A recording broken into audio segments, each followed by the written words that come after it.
Hello and welcome to this new Tutor to You economics webinar, which takes a close look at the challenges that you might face as a teacher preparing students for the new paper 3 in the full linear A level. Just as a quick reminder for those of you that have taken a look at this previously, paper 3 combines elements of both microeconomics and macroeconomics, and the questions will be targeted in such a way that requires students to combine their knowledge from both sides of the course. Just a quick reminder before we actually take a quick look at the key aims for today. Do take a look at the student workshops we have coming up, Strong Foundations, designed for your Year 13 students to review their Year 12 content and to practice some of the key exam skills that they need, such as multiple choice questions, reading data responses accurately and confidently, and also how to analyse and evaluate at the level that they need. Also available are some resources to support you in your teaching from the Tutor to You shop. I know it's a real concern of lots of teachers out there who are teaching the new linear A level for the full time and concerned that exam boards and awarding bodies haven't quite provided enough information about how the assessment will take place. So do head to our shop to see if there is something there that can support you in your teaching. So what are we actually going to take a look at more closely in this particular webinar? Well, by the end of it, I'm really hoping that you'll have a better understanding of the demands of that new paper 3 in the linear A level. And also we'll take a look at what those demands do in terms of the impact on your teaching. Hopefully we'll also leave you with some teaching ideas that you can use to actually embed this idea of synopticity into your teaching on a regular basis, at the same time as actually helping students to improve their examination skills. So paper 3, what is it all about? Now it covers all of the microeconomics and macroeconomics that students need that they for their paper 1 and paper 2. So there's no new material there, but effectively it's testing a different array of skills. Students will have to draw together knowledge from both sides of the course confidently and accurately. Paper 3 is worth 1/3 of that overall final A-level grade. Now I know that there are many centres out there, I've spoken to many teachers who continue to teach microeconomics with one teacher, macroeconomics with the other, and they're sort of hoping that somewhere towards the end of the course they'll be able to try and draw some synoptic links. Now it's 1/3 of the overall marks, so the feeling here at Tutor to You is that embedding this idea of synopticity and making connections right now as we move forward towards the end of 2016 and into 2017 is that something you really want to be working on with your students and as a department. Before we take a look at the challenges that go with synopticity for teachers, I think it's worth taking a little look at the issues faced by our students. Now, I think there's a danger in assuming that just because it's changed to linear from our perspective, that's therefore more worrying for students. But actually, I think what it's worth remembering is that students haven't actually studied A-level economics under the old modular system. So the linear approach is effectively all that they know. So the first little kind of tip here is actually to not worry too much on behalf of your students. It is what it is, and they haven't got any benchmark for comparison. That said, I think there are some issues that students are concerned about. Firstly, just the sheer amount of content that they need to revise for their micro and their macro across both years of the course. There is a danger, and I've seen this many times with students, that they confuse microeconomics with macro. So for example, they may try and label a diagram that has aggregate demand and aggregate supply curves on with simply price and quantity on the axes rather than price level and real national output.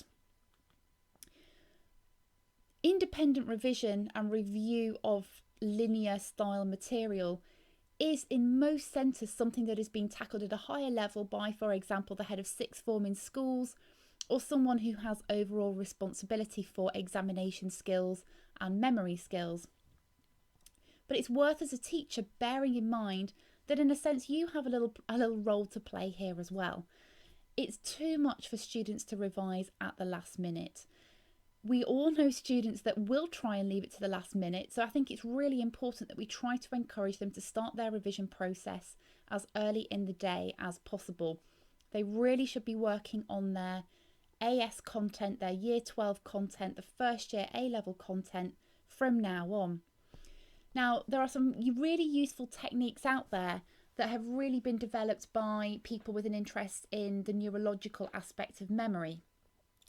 And there's definitely a feeling that students need to recall facts and key points accurately at least 7 times, and that those 7 times need to be well spaced out.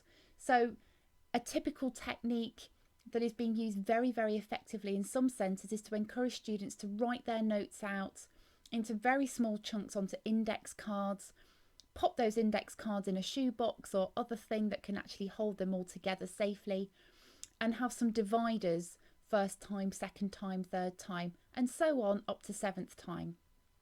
The idea is that students test themselves on their notes. There's the classic look, cover, write, check approach that some of you who may have small children learning how to do spellings, they'll be using that in their primary school spelling tests. But the same concept applies for memory skills at all ages. As soon as a student has effectively and accurately recalled the fact from the index card one time, they move it into the second time section of their revision box. Once they've finally done that 7 times, you can be reasonably confident that that information is properly lodged in their long-term memory. So the real issue here, I suppose, is really the challenge of this synoptic teaching for teachers. When are we going to teach it? Who is going to teach it? And how on earth do we actually go about embedding synopticity into our teaching? Now, since the Curriculum 2000 reforms, economics teaching, because of the modular system, for many centres with more than one teacher, has been split into microeconomics and macroeconomics. Now, many teachers are experienced in both areas and will be able to draw those links between the two subjects. The big challenge comes for those centres who have relatively inexperienced teachers who may have been asked by a principal or someone in the senior management team to leave their regular subject for teaching, maybe RS or citizenship or geography, business studies, and teach, say, some microeconomics. Now, that teacher might be very comfortable with the microeconomics, but may actually know very little about the macro, and vice versa. And I think this is a real elephant in the room and certainly needs discussion in your centres, in your schools and colleges.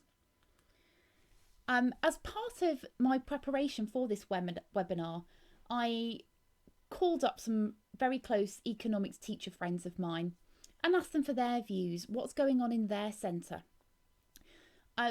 The comment there that perhaps isn't worth looking at, but quite informative really, was from a very close friend of mine who actually said, wait, what? There's 3 papers? In other words, not really having thought much beyond their delivery of the microeconomics part of the course, hoping and maybe praying that by the time they got to the end of the course, students would be able to handle paper 3 on their own.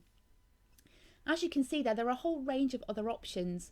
Some centres that haven't actually entered their students for the AS exam are hoping to finish the teaching of the course by around February half term, and then using the following time up to Easter and after the Easter holidays to try and draw the synoptic links.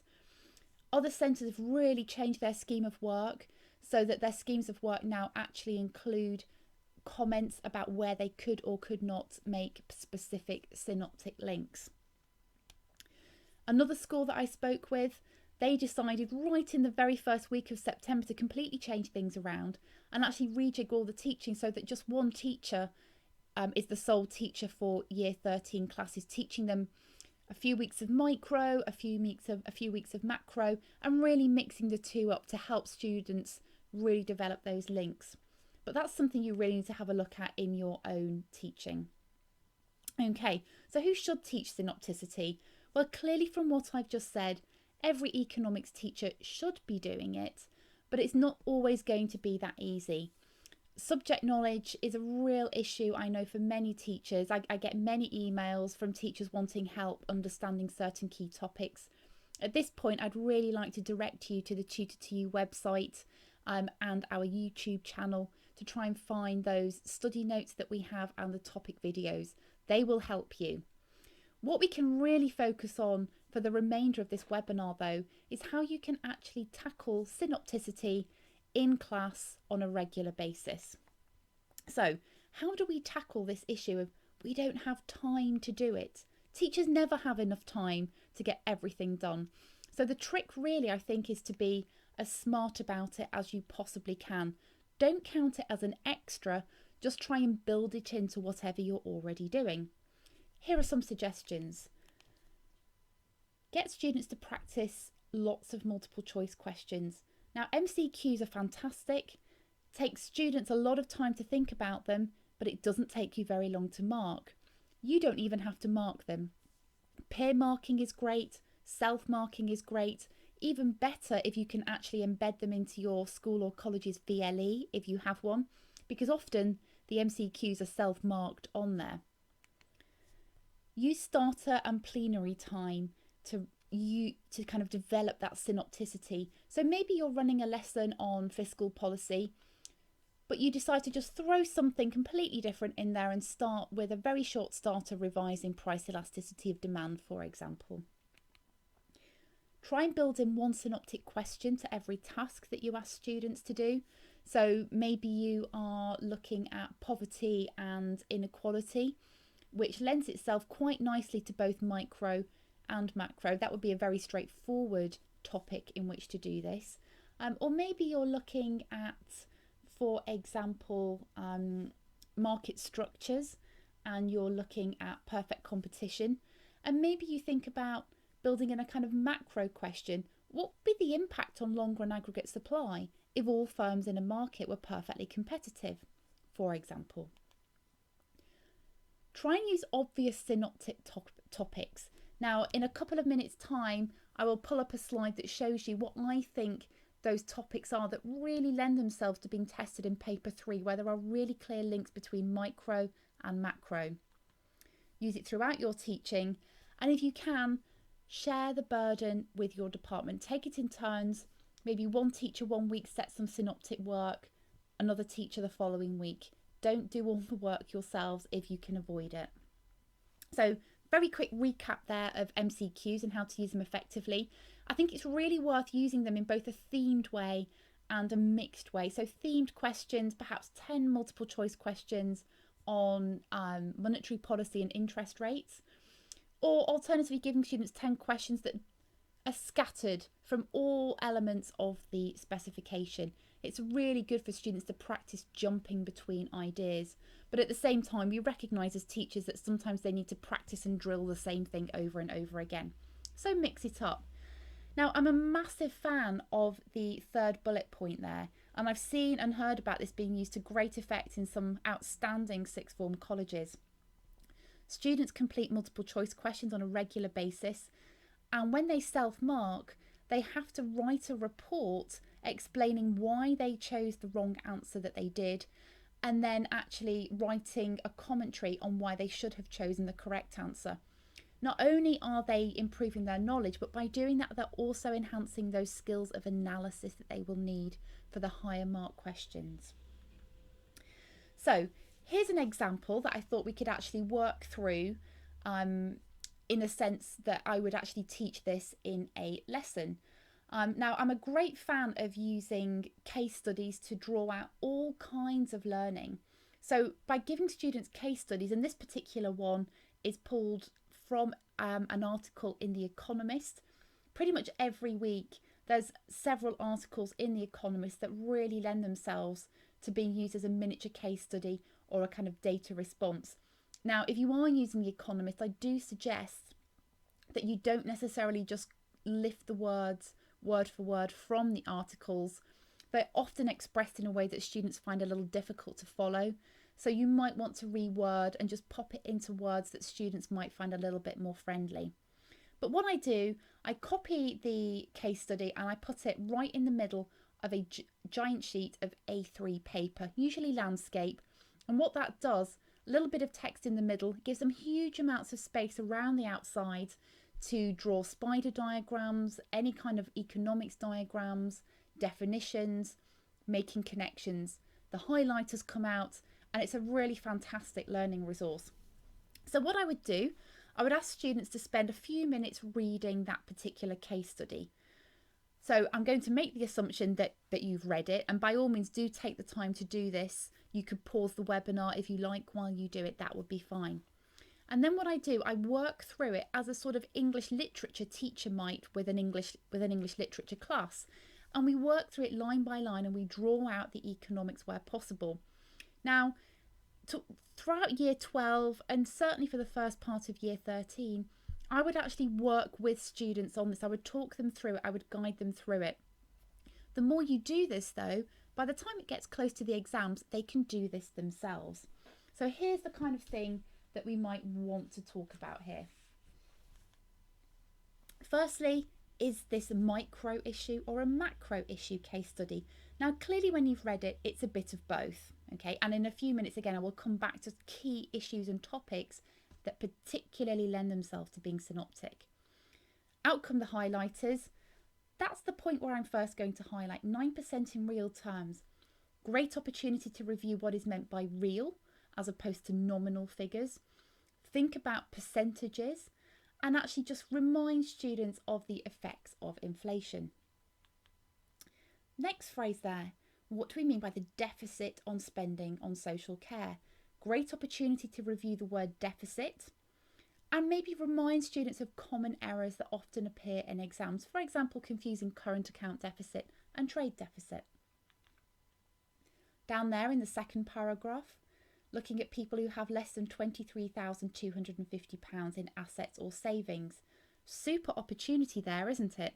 To actually look at what is meant by an asset, review the meaning of wealth, remind students that that is actually different from income. And then you can branch out into your financial economics, the financial markets element of the new linear A-levels. What causes people to save? What factors influence saving? How might it be different in a developed country versus a developing country? What kind of nudges can we use to encourage people to save? What has actually happened to the UK savings ratio? There are so many questions and issues that you could explore there. Down there on the third line of the second paragraph, worsening inequality amongst old people. Super opportunity to review concepts such as Lorenz curves, Gini coefficients. And then here, the minimum wage rising to £9 an hour. That just says, please draw a minimum wage diagram to the economics teacher in me. So review the labour market demand and supply, minimum wages. You can even branch out a little further and look at the impact of minimum prices in general, link it to unemployment, discuss the meaning of the word unemployment. And here we go, 7% of the care industry's workers are migrants from the EU. Good opportunity to explore Brexit, the impact of migrants on the supply of labour and the wage rate. Efficiency, every student's probably worst nightmare of a concept to really get their head around, I think.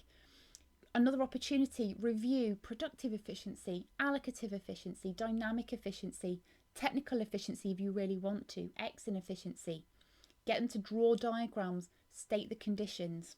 Super opportunity there for diagram practice and some really technical work. Down there towards the end of that third paragraph, talking about the expense of old people being admitted to hospital rather than being kept in a care home. Super opportunity there to review opportunity cost, and from there you could branch out into looking at production possibility frontiers. Council tax. Now that's an interesting issue. Great opportunity to review direct and indirect taxes. Great opportunity to review the types of taxes that we have in this country, and particularly perhaps for students who are from overseas. This is really an element of what I would call cultural capital. Now we might assume that everyone knows what council tax is, but your average 16 and 17-year-old has never paid council tax. And I think it's really important as teachers that we bear these things in mind. Students don't necessarily know what these words mean. And down there at the bottom, this idea of altruism, which is a great way of linking in with the behavioural economics element of the course, particularly if you are teaching the AQA specification.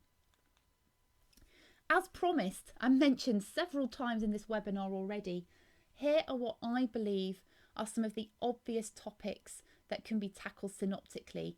I've been through all of the A-level specifications for all the major awarding bodies and pulled out the areas that I think really lend themselves to being tested in both micro and macro formats. And what I've done on this slide is just highlight some of the key areas where I think that's possible. Again, this might be a point that you want to really just pause the webinar and really take some time to read that, think about it, and maybe discuss that in a department meeting. So finally, some of my top tips for actually embedding synopticity, as well as all of the ideas that I've given in the course of this webinar. Take a look at old exam papers.